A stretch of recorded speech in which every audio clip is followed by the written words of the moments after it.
Dearly beloved, we are gathered here today in the sight of God and these witnesses to join together this woman and Mr. Jones in the state of holy matrimony.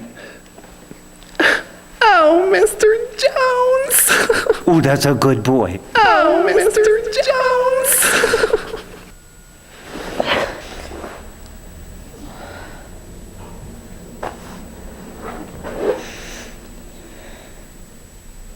All I'm saying is, when did hockey hair become a criminal offense? Suddenly, we have this self-appointed army of waxed, accessorized mannequins telling our guys, tuck in your shirt, don't tuck in your shirt, pink is the new black, buy votive candles. Can you imagine Don Rumsfeld lighting a bunch of votive candles or getting an eyebrow wax? The problem is that no one has the cojones to call a spade anymore. Alternative lifestyle? Alternative to what? To normalcy. Since when do we celebrate abnormality? Let's be reasonable here. We are standing at a crossroads. We can either continue to progress as a culture, or we can rocket right off the highway, off the map, and off the radar into a totally different universe. Up is down, down is up. Have sushi for breakfast. Why take communion when you can take ecstasy instead? Is that the kind of world that we want to live in? Sushi for breakfast? I'm not proposing that we lock them all up. I'm just saying that if you know the bugs are out there, you wear repellent. You protect yourself. It's common sense. And never before has our way of life, our institutions, our American family been in such grave peril. We're here with Dr. Harriet Schadenfreude, author, psychologist, and social commentator. We'll be right back.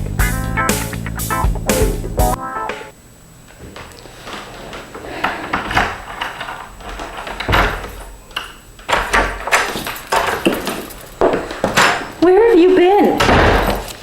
The dentist. What's that on your shirt? Are you drunk? It's laughing gas. We were supposed to go to the cake tasting. Cake is so wedding by the numbers. What did you say? I have to go lie down. Tom? Tom!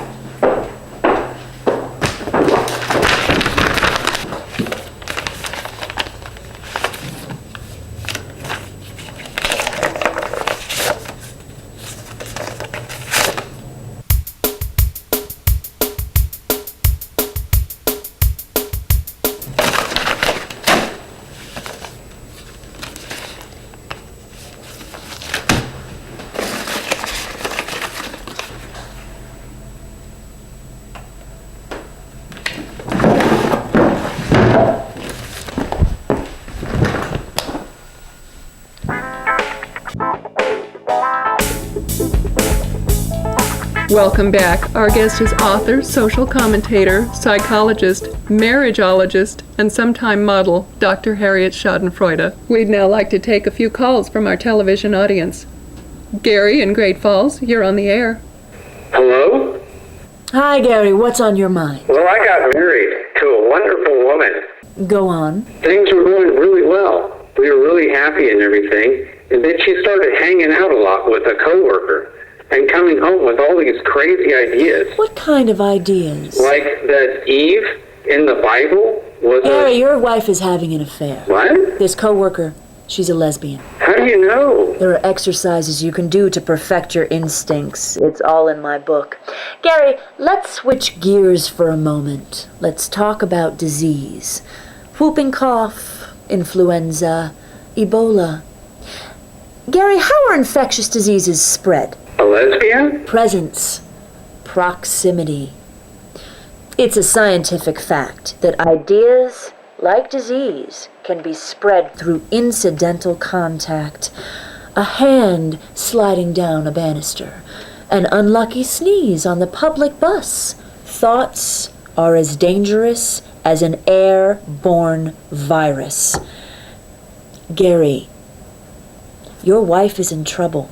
Your marriage is in trouble. I urge you to seek counseling without delay.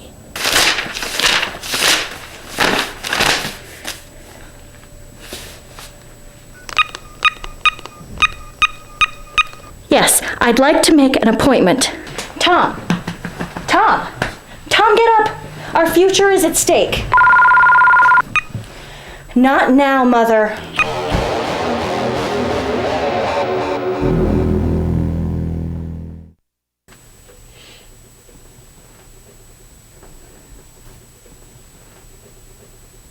Why are we here? Tom?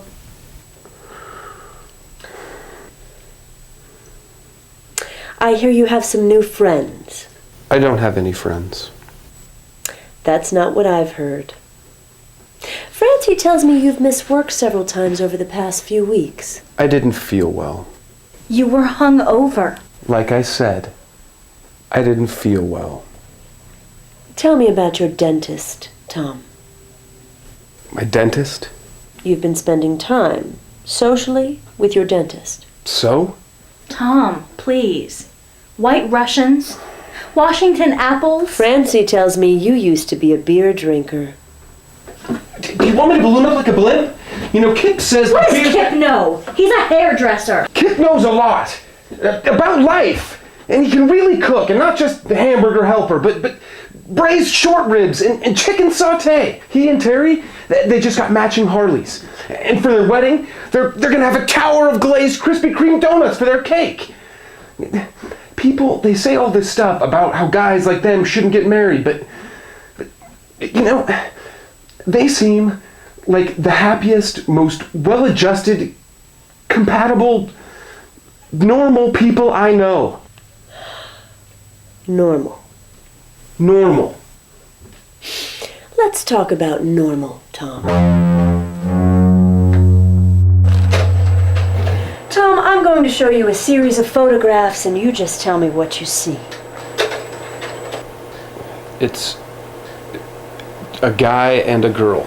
Just a guy and a girl, nothing special about them? Tom, please. They're getting married.